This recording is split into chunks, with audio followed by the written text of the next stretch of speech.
to internal link turn the entirety of your biodiversity arguments. You cannot go for that offense either. Moreover, you've conceded that in a world of economic collapse, there is a likelihood that would be preclude future solvency for managing biodiversity. They'll always preserve the ag industry. Will always preserve it. Yeah, I did. Yeah. Did you answer that the international community will just take over all the regs and it doesn't cost anything?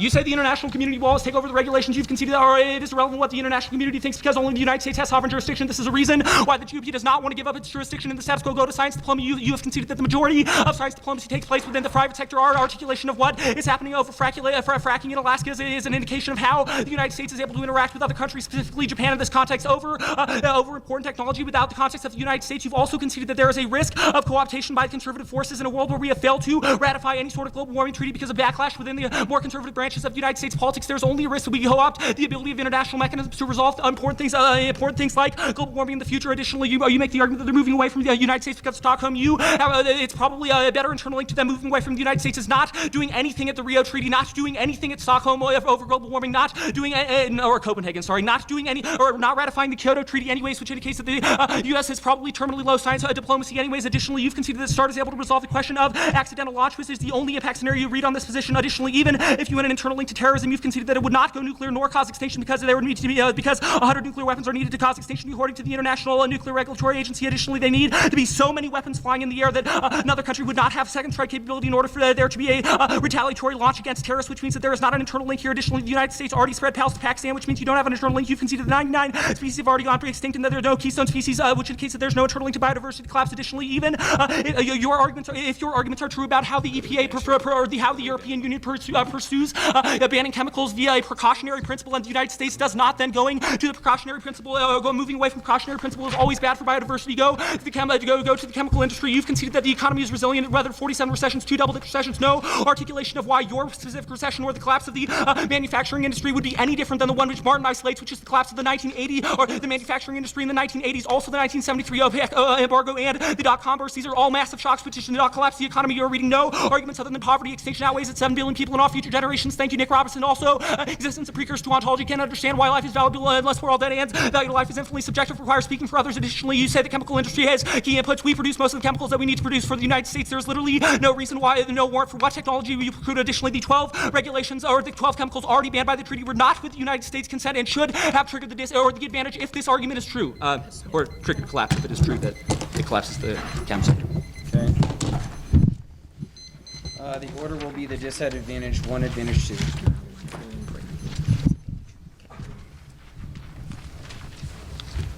So, first read. But they first read, they're conceding arguments about credibility being low. They basically say, yeah, sure, credibility is low in the status quo. It doesn't matter because they're still able to do all of these.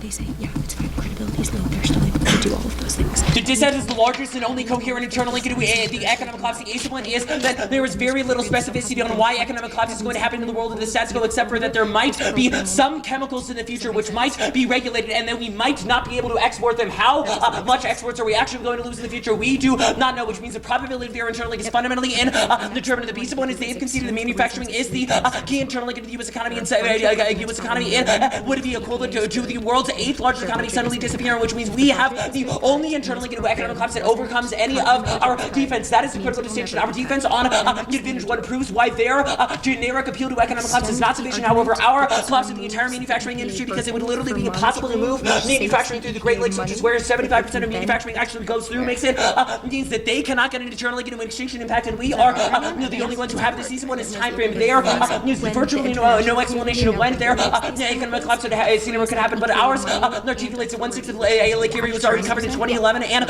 that if there was a move back for the EPA program, that it would rapidly spike because of now the loans, which means that we have access to extinction within a matter of years, and they have access to extinction sometime when some regs happen. Okay, the dissent. There was a trick that they are not really understanding. Even if they win all of their EPA credibility arguments, the budget trade-off is an internal link that does not depend on the rest of the debate, and they have conceded the number 3 link. Do not allow them to extend the MG number 4, the 4th link argument to get out of this. There was no explanation of how the international community community would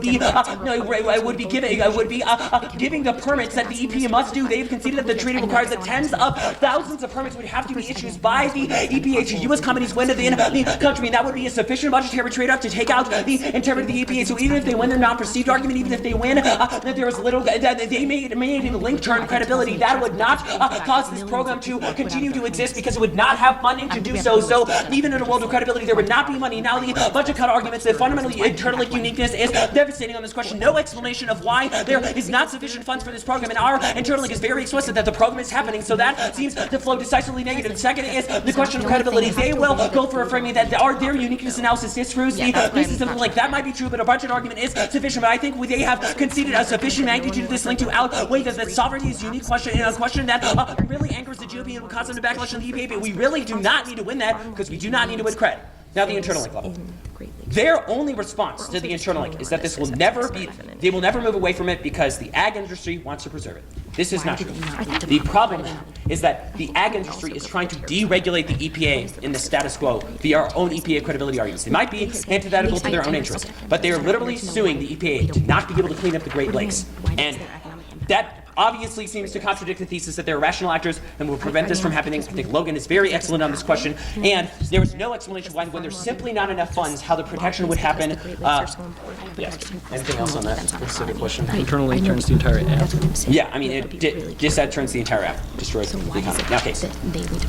I think I've done enough work on the overview explaining why this internally, why they should not access an economic internally, but we should because manufacturing is comparatively better. Do not, it's comparatively better. Seriously, there have been 12 chemicals that have already been banned. All of there is speculation, but our internal link is very excellent. Now we go to their other advantage. They will go for the Terrorism Act. Do not allow an impact that was not articulated in the PMC. Seriously, what is the impact of terrorism and why does it cause nuclear war? There is no answer to that question. So how do you assess the probability of the internal link? The magnitude question should be devastating. Even if a couple of people maybe die because of terrorism, I really do not know what even the impact was in the PMC. That is massively outweighed by 7 billion people and all future generations. You've also conceded that the status quo solves because private sector is actually where science for diplomacy happens, and that would be able to solve it. They've also conceded cold internally defense, which is, it is presumption. They have conceded that the United States is fundamentally conservative. There is no explanation why their plan makes the U.S. not conservative. It's just going to be a conservative science diplomacy, which doesn't solve any of their internal links. And the final round comes down to presumption. Okay. The order is going to be an overview. Then science diplomacy. Advantage 1, the chemical industry. Disad, EPA, cred.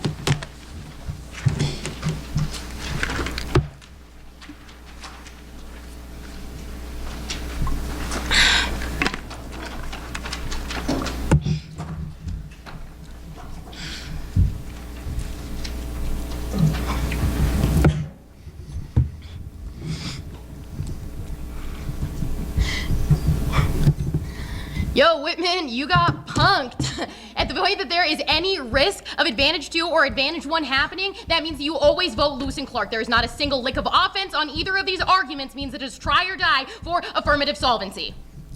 Probably a reason you vote Lewis and Clark on advantage 2 science diplomacy. The first argument I want to talk about is specifically with regards to the cooperation. They say the international community listens to the United States, can get them to listen to or that the science diplomacy is uniquely in the private sector. This isn't fundamentally responsive. What we tell you is the international community is not linking us because we cannot actually get into the discussion. The fact that the Greenpeace was consulted before the United States, that's basically like slapping someone in the face, especially the United States. Where's McKendry? Can I get some hedge? Is probably... probably an indication why their arguments are fundamentally not responsive at the point that they're only talking about economic relations. The fact that no one is talking to us about our science diplomacy is a reason why this is a reason why they are not controlling the uniqueness. But this does not matter because it's strictly a defensive argument. Means that any risk always means that you vote Lewis and Clark. Drop down to the defense level. Impact level, sorry. The impact that I want to extend is uniquely extremism, rapid proliferation leads to extinction. We tell you that an accidental launch is nuclear theft, means that small scale escalates leading to uncertainty. The only arguments that they give you back to this is start solves. That's not responsive to terrorism. It's the idea that we have to increase our technological capacity in order for these weapons to actually get safeguarded. That Pakistan doesn't have safeguards over a lot of their weapons means that any risk that a terrorist gets access to these nuclear weapons leads to a nuclear extinction. The only other argument that they have is there's no risk of an accidental launch. There isn't a warrant under this. Emily does a really good job responding to this and telling you exactly why this doesn't matter. Yeah. Even if terrorism doesn't go nuclear, I think we can all agree a terrorist attack probably kills a lot of people. That is where I'm getting. Okay. The next argument is that even if a terrorist attack does not go nuclear, it probably hurts a lot of people. That is the articulation that we give you, is that terrorism is uniquely bad because it leads to articulations as how it leads to immediate extremism. Extremism leads to extinction. That is the articulation that we give you. 9/11 didn't lead to an extinction, but I promise you that it hurt a lot of people and it led to a lot of deaths. This is a unique access to an impact that we have. So I'm going to point to the report of that. Go for it. I have very explicitly on my flow that the impact is tagged as extremism, but then the impact is articulated as accidental launch, and that there is unique uncertainty because of safeguards in Pakistan.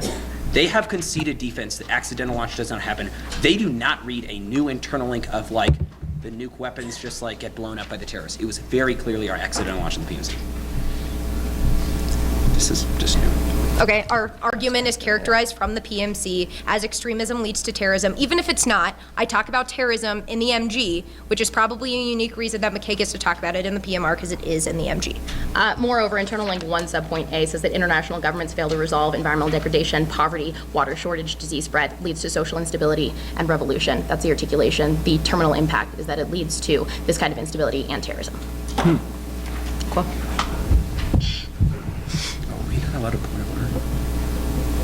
Whatever. So sassy. Moreover, if there is any risk of this happening, if there is any chance that you do not believe this defense, means that you automatically buy this argument. Additionally, extend across the second impact where we tell you that cooperation in the internationalist order is based on cooperation. That means that that is uniquely important to food crisis and pandemics. Means that that is always an internal link to dehumanization. You always prioritize this impact because it is literally there's no offense. If there is a risk of this happening, that always cuts short any risk of there being the economic collapse. Additionally, I want you to extend across all of the arguments that they give. Oh, never mind, that's not there. Cool. On advantage 1, chemical industry.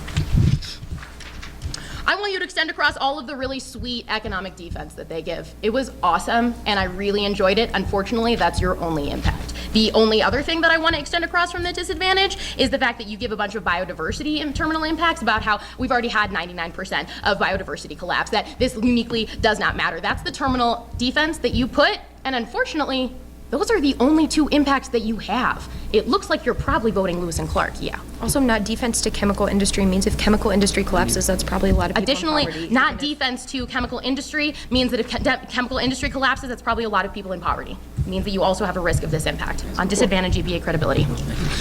Look, they turn themselves. It is empirically denied. If it is terminally low, as they indicate, but there are no cuts, then there is no reason why the program would be cut. You can't just say irrelevant 17 times and then call it good.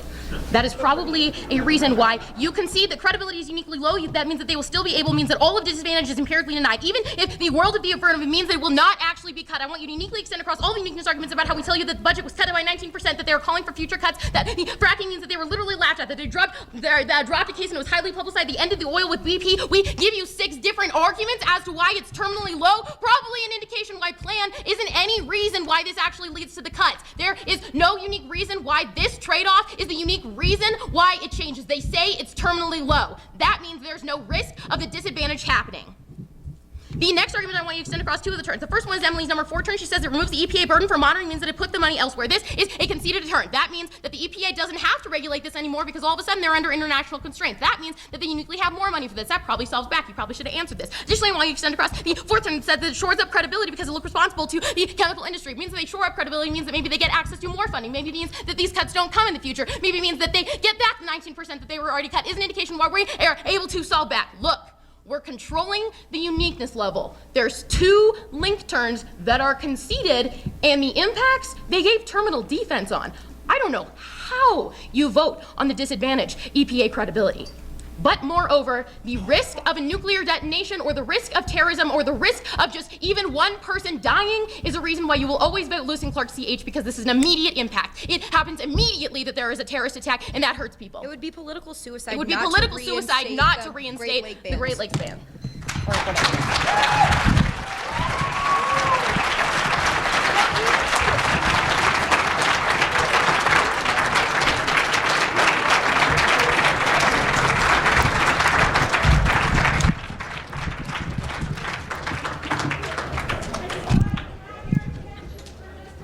Please, there are refreshments in the hall.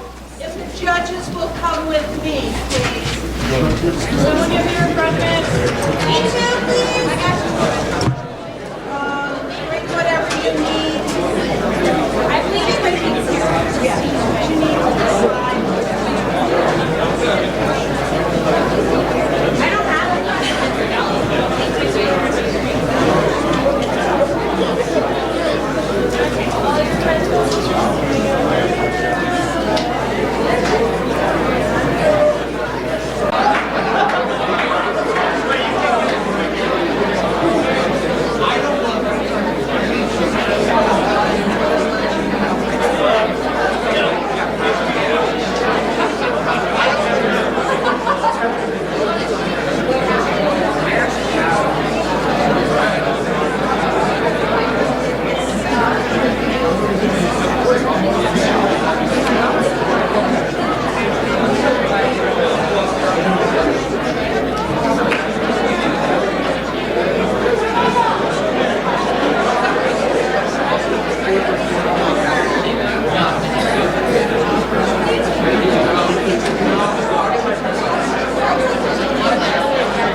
So it's been 3 days. I'd like to welcome all of you to Northern Arizona University and congratulate everyone on qualifying for the National Parliamentary Tournament of Excellence in the year 2014. So congratulations to all of you, first of all.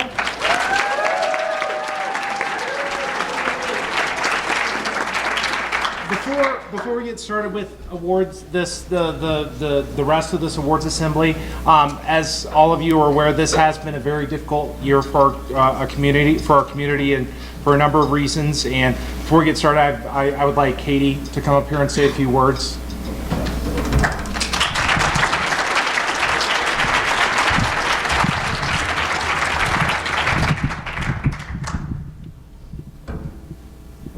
Sorry, I don't know how to speak without notes. Hello, debate community. My name is Katie Burgess, for those of you who don't know me, and my debate home is the University of Oregon. Thank you all so much for taking the time to listen to what I'm about to say, and thank you TAB staff and for the awards coordinators for allowing me the privilege to speak with you all today. My heart has been really heavy for the past few months, and I'm really grateful for the honor of being able to share it with you this evening. I'm sorry that what I'm about to say is really incomplete, and it's really imperfect. There could never be enough time for me to be thorough enough, and Megan used to be a really active and integral part of all of the important speeches that I've given over the past several years, and my speech writing is just not the same without her, but this is what's on my heart.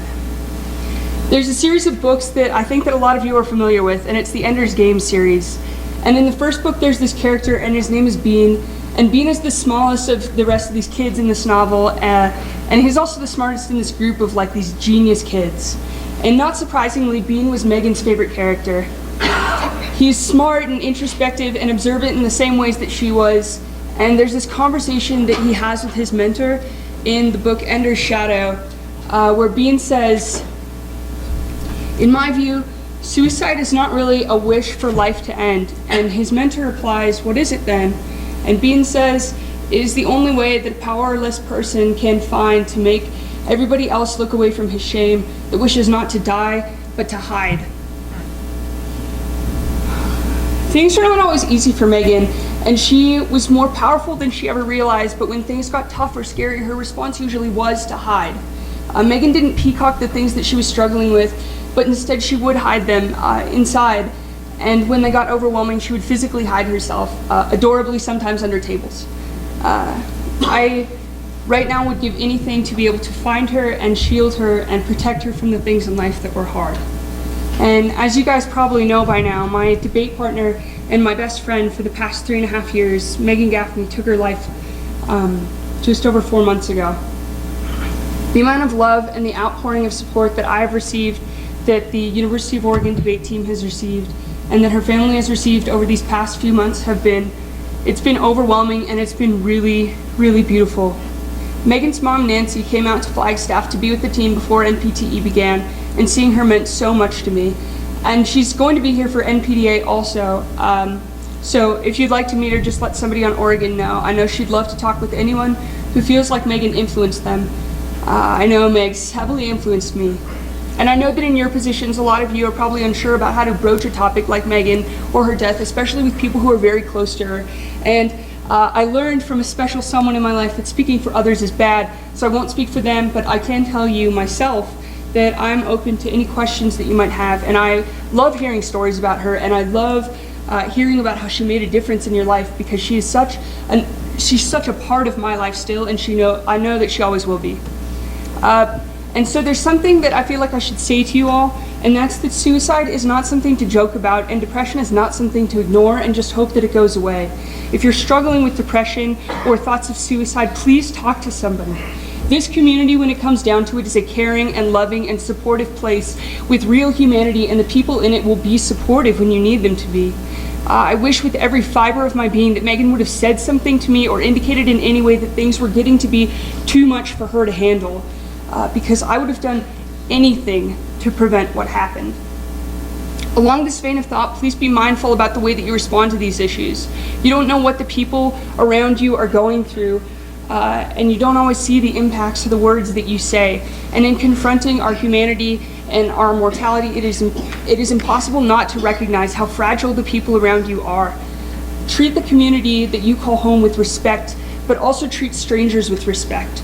One of the things that Megan taught me was to live a life of an ethic of care. She was vegan and she loved animals, sometimes more than people, and she stuck up for what she thought was right, even when it was an unpopular opinion.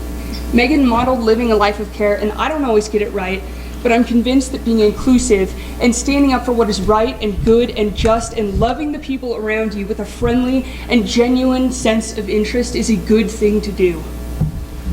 And my friends, I'm going to be honest with you. I am really hurting, and this community that I've called home for so long is lacking something that meant so much to me and that continues to be a part of everything that I do and what makes me who I am.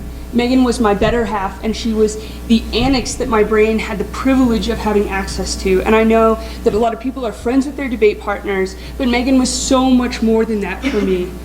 She was more than someone to hang out with on the weekend and someone to earn trophies with. We did everything together, and we went through everything together.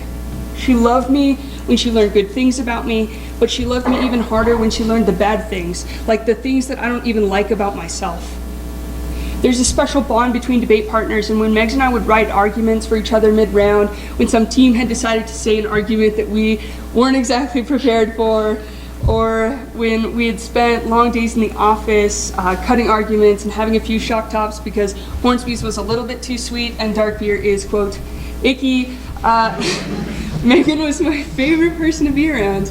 And it was that comfortable feeling that you have when you know that the other person genuinely and truly loves you, and you know that you genuinely and truly love them back. I remember her fondly, and I think about her all the time. And I think about how much I loved debating with her and being her friend, and how frustrated she would get when her instructors for her philosophy classes would misunderstand Foucault or Derrida or Heidegger or Zizek, which were, according to Megan, not that complicated. It was so cute. After nationals, Megan and I spent weeks together debriefing about debate, and we told each other how much we loved each other. And it wasn't the end of our friendship, but it was the end of our debate partnership. And the time that we had together, I will always be grateful for. We talked about how much we loved debating our rivals and how we would swoon with the RFTs that some critics would give us. And I got to tell her how even though here and there it irritated me when she would interrupt my speeches, sometimes several times in the debate to interject arguments, as soon as I got over my own ego, I was so grateful that she could see the things in debate that I could not see myself. It is a tragedy that she has not been here for the past few days to compete at what would have been her senior year NPTE. But there is something that we can learn from this. You are more powerful than you could ever imagine. You have been taught to think and to find your argumentative center, and when things get tough, when things get scary, your instincts might be telling you to hide. But know that there is a group of people that you can rely on to protect you so that you don't have to hide when things get hard. Love each other and be there for each other and rely on each other and know that you have each other, and really don't be afraid to tell each other how much you love each other, and really don't be afraid to ask for help. Thank you. I love you all very much.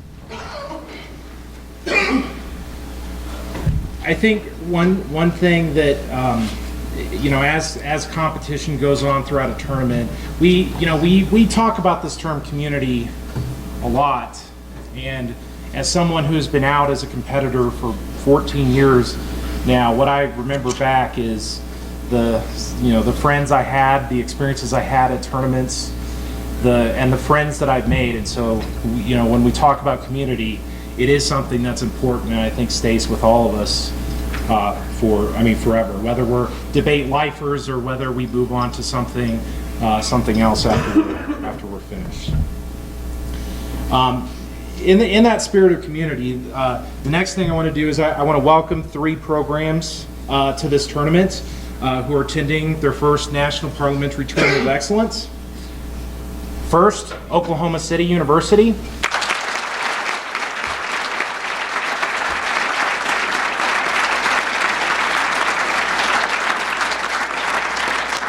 Second, St. Mary's College.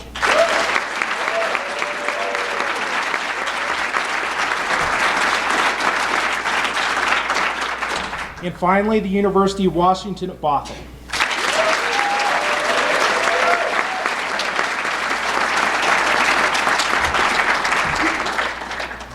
I'd also like to thank all of you for your patience. This has been said in the topic announce, which has a subset of people in it, but we certainly appreciate your patience with the tournament, as we've had a few glitches, particularly yesterday. I appreciate that. I also want to say that the NAU staff who has worked with us and also working with us today as we run past the time that that this was scheduled for. I certainly appreciate everything Northern Arizona University has done to accommodate us in that respect.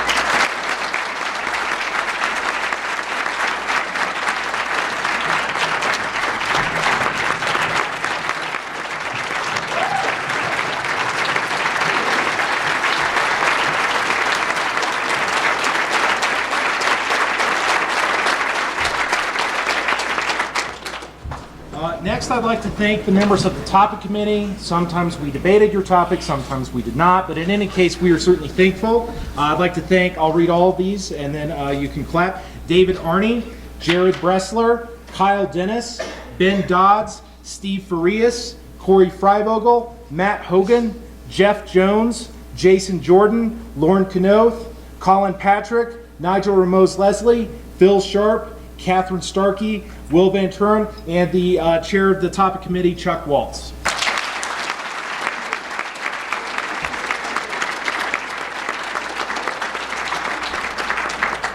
I also want to thank the members of the board this tournament, and as we've perhaps